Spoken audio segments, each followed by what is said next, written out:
Welcome to Module 2 of Introduction to Traumatic Stress and Trauma-Informed Care. So as we move into core concept number 3, traumatic events often generate secondary adversities, life changes, and distressing reminders. So this is where we want to look at that traumatic events can have a domino effect in people's lives, both in the child's life and the life of a family. So it's not just the one event, but it can be all of the changes that come after the event, or all of the events that get brought up from the past that get triggered by this one traumatic event that may be causing people to be interacting with us. And that cascade of changes or those ongoing reminders may create challenges to people's ability to adjust, recover, and move forward from a significant traumatic event. And this may account for why on one day you may have an interaction with someone and that interaction is really positive and goes very well, and then the next day it's like that positive interaction never occurred. That back and forth in terms of how people are functioning may be related to the idea of the secondary adversities that they experience or the reminders that occur in their daily life. So, trauma reminders. I think this is a significant issue that disrupts children's placements, children's academic functioning when they have experienced traumatic events. And so a reminder can really be any sound, event, situation, smell, thought, person, place, thing, really any sensory input that somehow connects back to a traumatic event. So let's think of positive reminders for a second. So think about when you were a child, what was the smell of perhaps Christmas or Thanksgiving or any holiday you celebrated? The smell of that family gathering. And then if you think about that for a moment, you may be able to recreate that smell, and you may start to smile, or you may have thoughts or memories come into your brain. That's the idea of reminders. Or if I ask you to think for a few seconds about the song Footloose, that frequently people will think of things like dancing or high school or sometimes Kevin Bacon, and they tend to, feel positive, feel happy, maybe even remember dancing. And then as we're thinking of those reminders, for a minute, some people may be pulled out of the present situation and back into a time when that thing happened again. And so now if we relate that to trauma reminders serve to pull people out of the present moment or pull children out of the present moment and put them back when the traumatic event was happening again.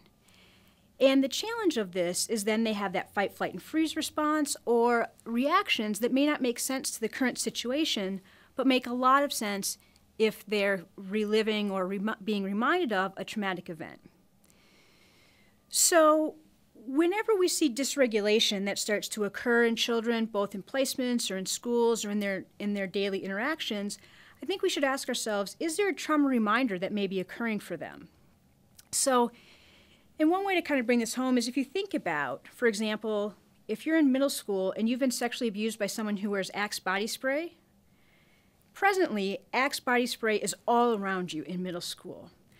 Or sometimes children who are exposed to domestic violence, even raised voices that are really meant to get attention, nobody's upset, can be reminders.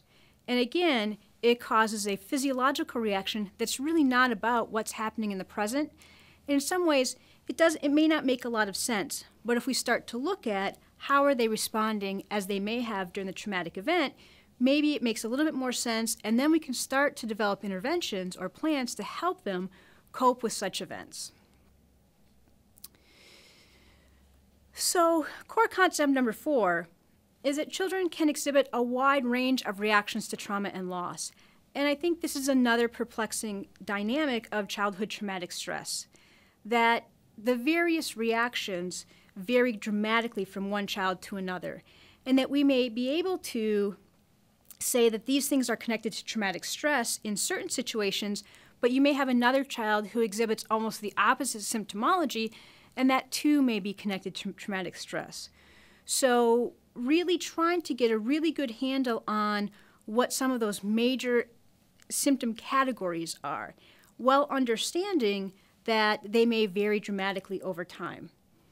And that if not addressed, we can see the evolution of additional mental health issues or the exacerbation of other mental health issues.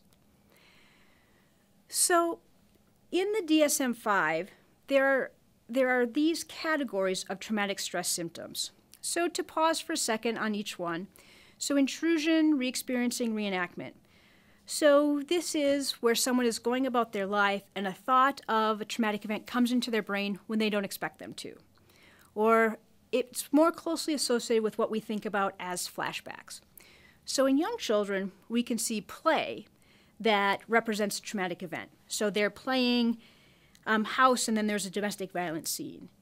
In adolescents, perhaps who have been sexually abused, we could almost see like a hypersexuality. Also associated in this are could be a lot of nightmares and just thoughts that, again, come out of nowhere. So if you think about someone who's close to you that you've lost, they've died, many of us have had the experience of you're in the frozen food section of the grocery store and suddenly a random thought of them comes into your brain. And so that's the idea of somewhat of intrusive thoughts. So the next symptom category is the idea of hyperarousal or reactivity.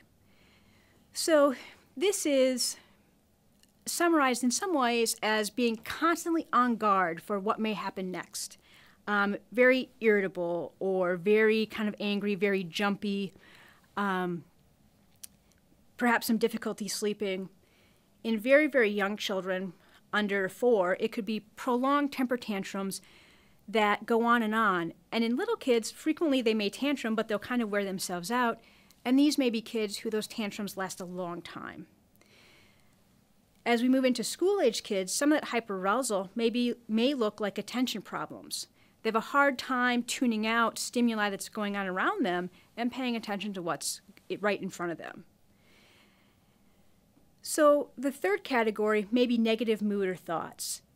And this may be children who have a hard time thinking about what their future might be, very young children who are saying things like, I'm stupid, almost a depressive look, the world is hopeless.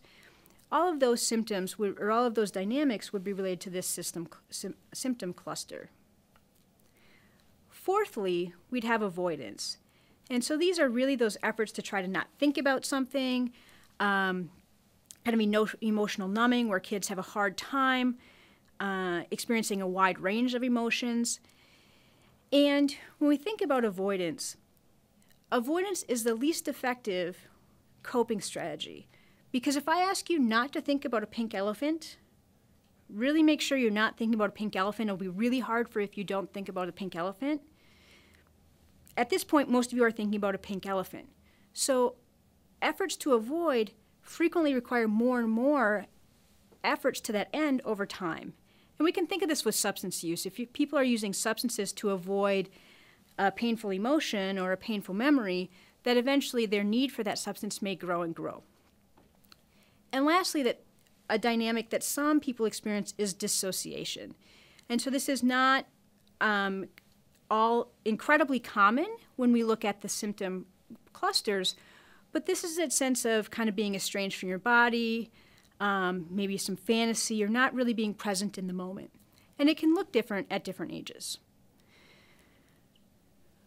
Broadly speaking, we could say that children who have experienced traumatic events have difficulty with regulation. And they may be because they've never developed it, or they've lost it, or they've developed coping skills to kind of work around regulation. They may be effective in the short run, but costly in the long run. So I want you to think about having a bottle of mineral water.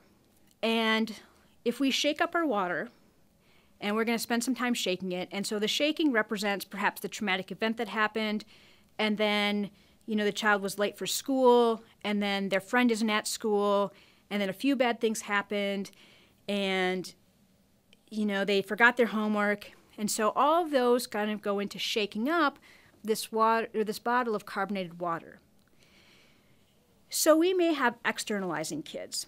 And so externalizing kids would be the kid who takes the top off the water really fast, and the water splashes everywhere, right? And they explode, and it gets all over everyone.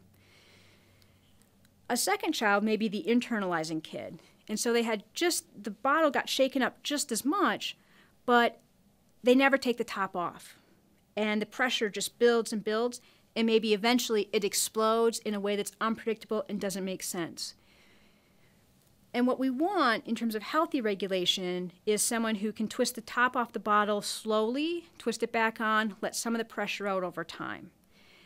And a challenge, particularly as it relates to traumatized kids, is the externalizing kids frequently get attended to. They cause problems for a lot of people. But those internalizing kids can kind of go underground. And these may, in fact, be the kids who are too helpful or are too good. They're too afraid to make a mistake. So trying to make sure that we're really assessing traumatic stress, both for kids who have a lot of behavior or externalizing issues, but also for kids who really look as if they're doing well. And maybe they are doing well, but we want to make sure that they're not internalizing kids whose symptoms may come out later in life. And one way of thinking about the impact of traumatic stress may be the iceberg idea. So if you think about an iceberg, what we know is that only about 10 or 20% of the iceberg is visible above the surface of the water. And if we think about the children that we work with, that part that's above the surface of the water is what we see and what we may know about them. So it could be things like their behavior, hygiene, anger, grades, difficulty sleeping, tearful. Can also be some strengths, they're friendly, they're helpful. So that's the part that we know about them. But the biggest part of the iceberg is what's below the surface of the water. And that may be things like their history, how much they worry or how scared they are. And so if we don't think about what's below the surface of the water that's driving those behaviors on top, we may not effectively contribute to change, and we may end up just kind of chasing behaviors around the surface, essentially playing a giant game of whack-a-mole.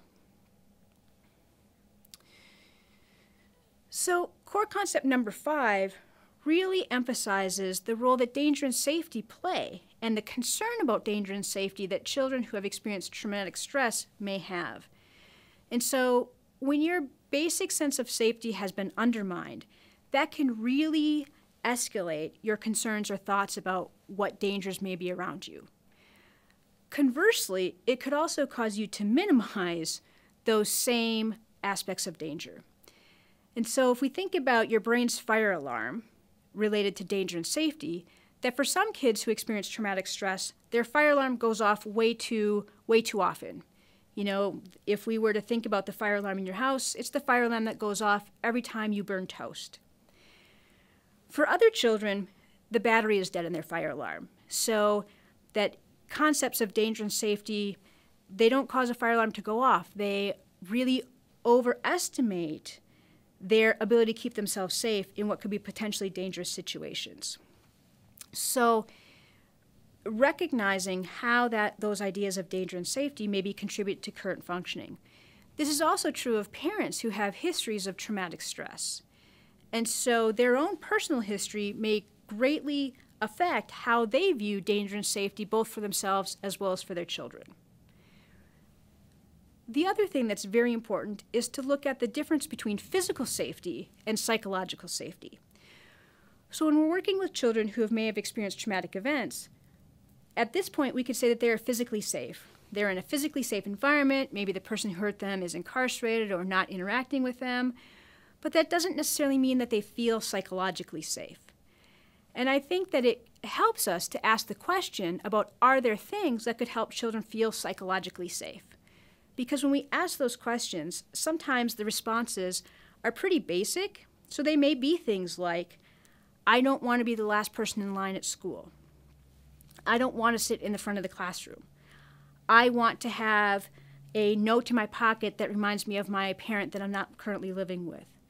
So looking at, are there things, small things that don't change really the course of a day, but that may help a child feel more psychologically safe? Because just saying you're safe, even in a rational context, may not really contribute to some sense of safety. And then we will work with individuals where there is some real and ongoing threat in their environment. And although that can contribute to challenges in recovery, I think that there's still a benefit to being able to create some dissonance and say, that may be the set of rules that are in play at your house or where you live, and there are other ways of functioning in the world, or other such environments exist, so that we don't become completely hopeless when we say that, well, there's some ongoing threat, and so we can't help children. I think that we can show them different realities and help them understand how their current environments may be contributing to some of their ongoing distress. Core concept number 6 really focuses on the numerous systems that children are embedded in, and that their experiences of traumatic events have a ripple effect across many of those systems. So children go to school, they are embedded in community systems, in family systems, and in other activities that they may participate in. And all of those various systems may be affected by a child's experience of a traumatic event. And I think that one of the things that in trauma-informed systems we can do a better job of is ensuring that key people in some of those different systems are aware of what's going on in a child's life. So that, for example, when a child goes to foster care, that there's some feedback with their school system about the change in placement or about what may be happening in the life of that child. The second thing I think is important related to systems is that trauma and loss can have a significant impact in parent-child interactions. And so both parents, I think, can have a lot of shame or guilt about learning that their child has experienced a traumatic event, or they can also have a lot of feelings about their contribution to that event. And that sometimes it may cause parents to kind of move closer in their relationship with children, and other times it may make it very hard for them. And so I'd ask you to think about a time when you have perhaps been out in public with a 3 or 4-year-old. And these are kids who, they don't quite have an inside voice yet, and they say what's on their mind. And so they say something that's potentially highly embarrassing to you, something socially inappropriate. And I think a lot of people's response in some ways, or urge at least, is to kind of move away from that child and, you know, have that thought about, well, whose child is that? And so imagine, in some ways, that a child discloses abuse, and that same kind of response of shame or embarrassment overwhelms a caregiver. That may make it hard for them to be there and to connect with their child, and that we need to do a better job of assessing what is that attachment like and how was it impacted by perhaps disclosures. Certainly caregivers' own experiences of trauma or their own distress may greatly impact their abilities to provide support to their children or give their children what they need to develop some of those resiliencies and emotionally overcome the effects of traumatic stress. And that in order to really help parents be their best selves, that we need to do a better job of really assessing what is the functioning of the caregiver, what is it that they need, what are the skills that they have, and then what are perhaps some of the skills deficits that they don't have. Because sometimes our systems are set up to look at parents whose children have experienced traumatic events with some level of judgment, and there are times when that's needed, but there are also times when, if we can look past that into what are the functional capacities that that parent may lack and help them fill that gap, we may be providing a greater source of resilience for kids in the long run. And with that, we will end Module 2 of Introduction to Traumatic Stress and Trauma-Informed Care.